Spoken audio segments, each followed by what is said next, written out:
سیدہ سیدہ سیدہ یا السلام علیکم ورحمۃ اللہ وبرکاتہ۔ خیر مقدم ہے آپ کا فدا نامے میں۔ جس رات سرور کائنات صلی اللہ علیہ وسلم حضرت ابو بکر صدیق کے ہمراہ مکہ معظمہ سے ہجرت کر کے غار سور میں تشریف فرما ہوئے، اسی رات کاشان نبوت پیارے مصطفیٰ صلی اللہ علیہ وسلم کے گھر کے باہر مشرکین گھیرا ڈال کر اس بات کا انتظار کرتے رہے حضور صلی اللہ علیہ وسلم کب باہر تشریف لائیں اور وہ اپنا ناپاک منصوبہ پورا کریں۔ ان بدبختوں کو یہ معلوم نہ تھا کہ اللہ تعالیٰ نے رات کو ان کی آنکھیں بند کر دی تھی اور سرور کائنات صلی اللہ علیہ وسلم سورہ یاسین کی ابتدائی آیات پڑھتے ہوئے ان کے درمیان سے نکل کر مکہ معظمہ کو الوداع کر چکے تھے۔ جب صبح نمودار ہوئی اور انہوں نے حضور سرور کائنات صلی اللہ علیہ وسلم کی بستر اقدس پر حضرت علی کرم اللہ وجہہ کو استراحت فرماتے دیکھا تو سر پیٹ کر رہ گئے۔ ساری بات ان کے سمجھ میں آ گئی، لیکن اب کیا ہو سکتا تھا؟ ان کا سردار ابو جہل اپنے منصوبے کی ناکامی پر غم و غصے سے دیوانہ ہو گیا اور سیدھا سیدنا حضرت ابو بکر صدیق کے گھر پہنچ کر زور زور سے دروازہ کھٹکھٹانے لگا۔ اندر سے ایک نوجوان خاتون باہر آئی۔ ابو جہل نے کڑک کر پوچھا، لڑکی تیرا باپ کدھر ہے؟ خاتون نے جواب دیا، میں کیا بتا سکتی ہوں۔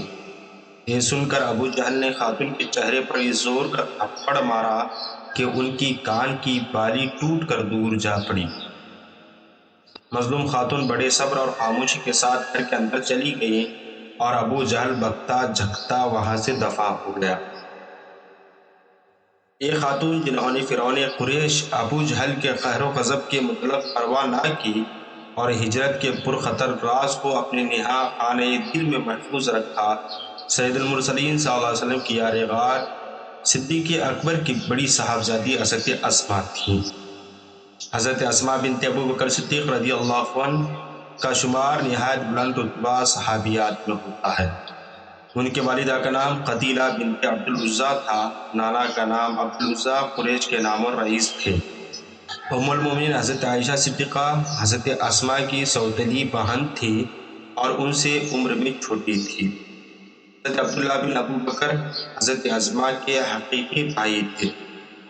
حضرت اسماء ہجرت نبی سے 27 سال قبل مکہ معظمہ میں پیدا ہوئی اور والد ماجد حضرت ابو بکر صدیق روز اول سے ہی نہایت اعلیٰ اخلاق اور پاکیزہ اوصاف کے حامل۔ ظاہر ہے کیسے پاکیز اور فرشتہ سیرت باپ کے زیر سایہ ان کی تربیت کیسی بھی ہوگی۔ قبول اسلام کے لحاظ سے بھی حضرت اسماء کو امتیازی خصوصیات حاصل ہے۔ وہ اعلان نبوت کے فوراً بعد اسلام قبول کی جب صرف 17 نفوس قدسی پوشیدہ طور پر ایمان لا چکے تھے۔ اس طرح السابقون الاولون کی صف میں ان کا 18واں نمبر ہے۔ حضرت اسماء کا نکاح حواری رسول حضرت زبیر بن عوام سے ہوا جو اصحاب عشرہ مبشرات سے ہیں۔ حضور سرور کائنات صلی اللہ علیہ وسلم کی پھوپھی ذات آئی اور ام المومنین حضرت خدیجۃ الکبریٰ کی حقیقی بھتیجے۔ اعلان نبوت کے 34 سال میں رحمت عالم صلی اللہ علیہ وسلم نے اعلانیہ تبلیغ حق کا آغاز فرمایا تو مشرکین قریش کے قہر و غضب کا آتش فشاں پوری قوت کے ساتھ پھٹ پڑا اور انہوں نے فدایان حق پر ایسے دلدوز مظالم ڈھانے شروع کر دیے کہ انسانیت سر پیٹ کر رہ گئی۔ حضرت اسماء نے ایسے کئی مظالم اپنے آنکھوں سے دیکھے۔ مسند ابو یعلیٰ میں روایت ہے کہ ایک مرتبہ لوگوں نے حضرت اسماء سے دریافت کیا، رسول اللہ صلی اللہ علیہ وسلم کو کفار کے ہاتھوں جو تکالیف پہنچی، آپ نے ان میں سے کون سی تکلیف زیادہ سخت لکھی؟ حضرت اسماء نے بیان کیا، ایک دن بہت سے مشرکین مسجد حرام میں بیٹھ کر رسول صلی اللہ علیہ وسلم کے خلاف اپنے دل کی بھڑاس نکال رہے تھے اور کہہ رہے تھے کہ محمد نے ہمارے معبودوں کو یہ اور یہ کہا۔ اتنے میں رسول کائنات صلی اللہ علیہ وسلم وہاں تشریف لائے۔ تمام مشرکین حضور سرور کائنات صلی اللہ علیہ وسلم پر جھپٹ پڑے۔ جب حضرت ابو بکر تک ان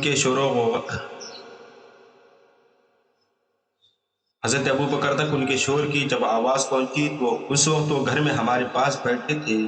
کسی نے آ کر بتایا قریش محمد صلی اللہ علیہ وسلم کو قتل پر آمدہ ہیں۔ حضرت ابو بکر صدیق رضی اللہ عنہ مسجد حرام کی طرف آ گئے۔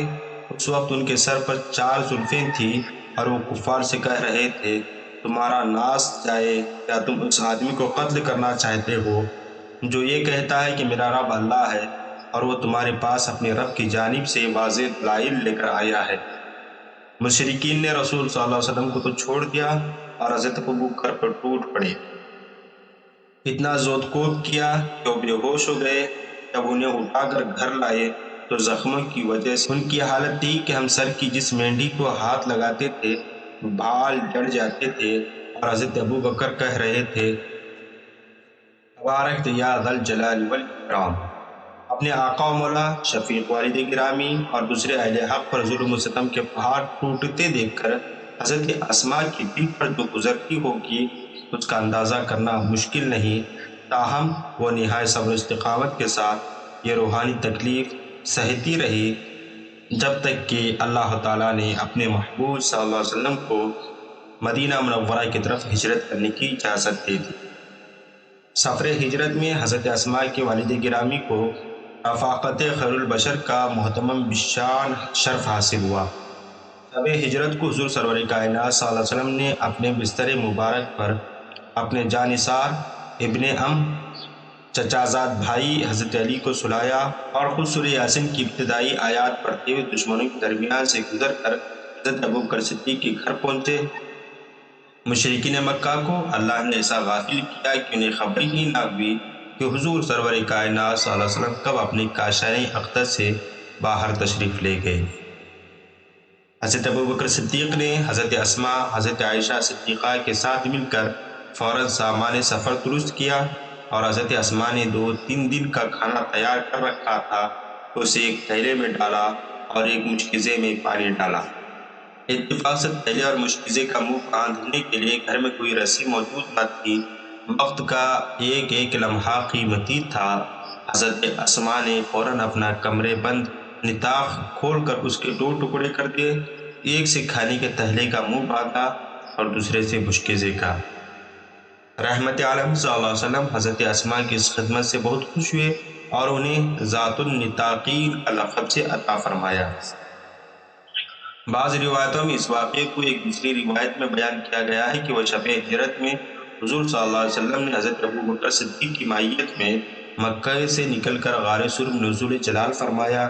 حضرت اسماء اس رات سے آگاہ تھی، وہ روزانہ رات کو اپنے بھائی حضرت عبداللہ بن ابو بکر کے ساتھ خفیہ طور پر غار سور میں تشریف لے جاتی اور حضور اور اپنے والد ماجد کو تازہ کھانا کھلا کر واپس آتی۔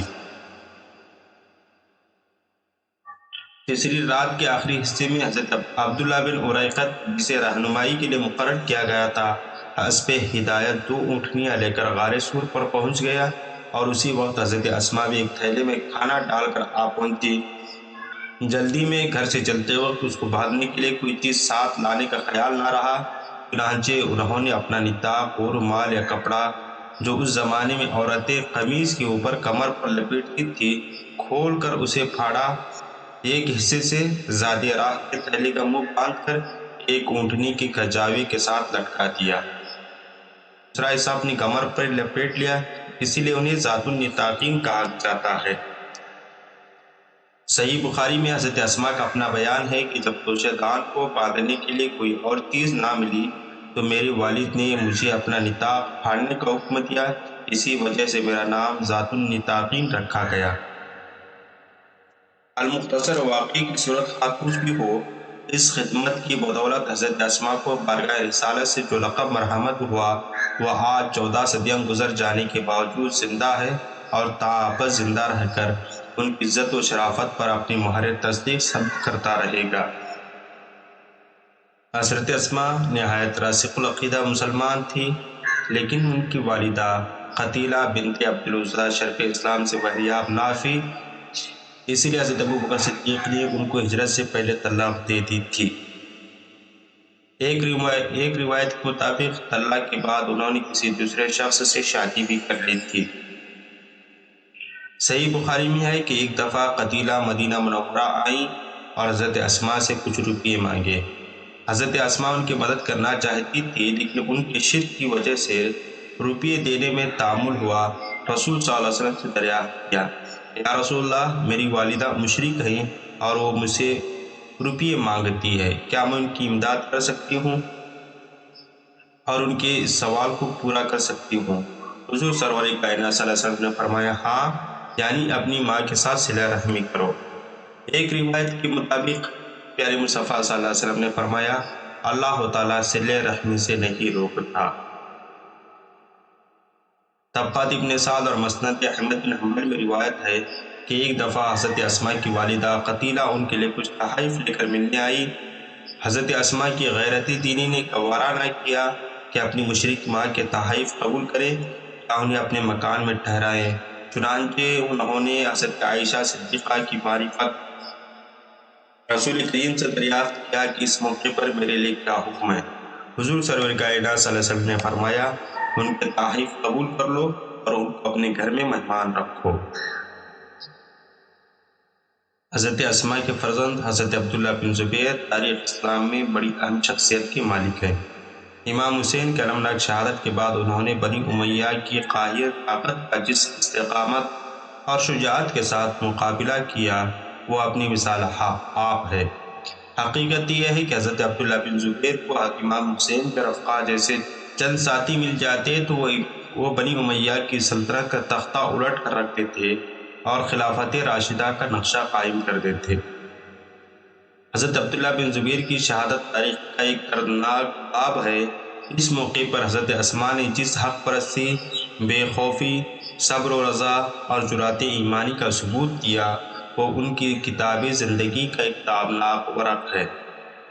30 یا 31 ہجری میں حضرت اسماء شوہر سے علیحدگی کے بعد مستقل طور پر حضرت عبداللہ بن زبیر کے پاس رہتی تھی۔ حضرت عبداللہ ان کی بےحد تعظیم اور خدمت فرمایا کرتے تھے اور اپنی شہادت یعنی حضرت عبداللہ بن زبیر اپنی شہادت 73 ہجری تک انہوں نے مسلسل اپنی ضعیف العمر ماں کی اطاعت اور رضاجوئی کو اپنی زندگی کا شعار بنائے رکھا۔ حضرت اسماء بھی اپنے سعادت مند فرزند کے لیے ہر وقت دعا گو رہتی۔ یہ انہی کی تربیت کا اثر تھا کہ حضرت عبداللہ بن زبیر علم و فضل، زہد و تقوی، حق گوئی، شجاعت اور بے خوفی کے ایک مثالی پیکر بنے۔ امام حسین کی طرح انہوں نے بھی مرتے دم تک ضد کی بیعت نہ کی، پھر اس کی موت کے بعد بھی ان کی جانشینوں کے مقابلے میں ڈٹے رہے۔ 67 ہجری میں عراق اور حجاز وغیرہ کے لوگوں نے انہیں متفقہ طور پر اپنا خلیفہ منتخب کیا۔ 73 ہجری تک انہوں نے مکہ معظمہ میں علم خلافت بلند کیا۔ ان 6 سالوں میں انہوں نے بیک وقت 2 محاذوں پر لڑنا پڑا۔ ایک طرف مختار بن سقفی کی زبردست جماعت تھی، دوسری طرف بنو امیہ کی قوت۔ وہ بڑے عزم و حوصلے کے ساتھ ان دونوں محاذوں پر لڑتے رہے۔ جب عبد الملک بن مروان مسند حکومت پر بیٹھا تو اس نے طے کر لیا کہ وہ عبداللہ بن زبیر کی خلافت کو ختم کر کے رہے گا۔ اس مقصد کے لیے اس نے اپنے آزمودہ کار جنرل حجاج بن یوسف سقفی کو مقرر کیا۔